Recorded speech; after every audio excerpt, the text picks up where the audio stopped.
Бизде кыйноо мындай өнүгүп кеткен деп айтып атпаймынбы. Кечеги күнкү эле мисалды келтирейин Алтынай. Өзүңүз көрүп турдуңуз, мына 4 адам туруп турдук. Бул деле кыйноонун бир фактысына кирет да. Эми соттор көрүп турат биздин 4 адам турганыбызды, ошол жерде айтпады, мына оларга алып келип отургузуп кой деп. Биз 4 саат болсо, сол 4 саат тең туруп турдук ошол жерде. Тике туруп турдук. Айтышты. Булар деди, кылмышкерлер, булар кан ичкичте туруп турсун деди. Биз ага да макул болуп туруп турдук. Эми кыйноо фактысы өнүгүлүп атат. Мына кыйноо фактысын айтып атат, кылып атат, бирок эч кандай мындай прокуратура тарабынан дагы, соттор тарабынан дагы эчтеке чечилбей жатат. Алтынай, мына көрүп атасыз өзүңүз.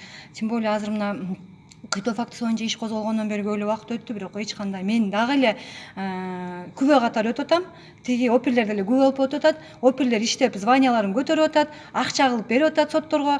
Мен түшүндүм, бул жерде коррупция Кыргызстан менен бирге экен да. Коррупция токтобойт экен. Канчалык президент айтпасын, коррупция, коррупция, коррупция деп, коррупция токтогон жок. Коррупция уланып атат. Любой жерде коррупция уланып атат.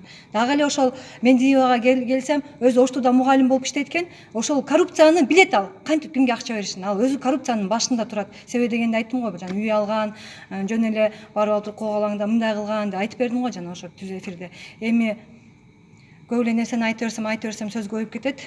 Чындап эле ютубтун жылдызы болуп кетпейин.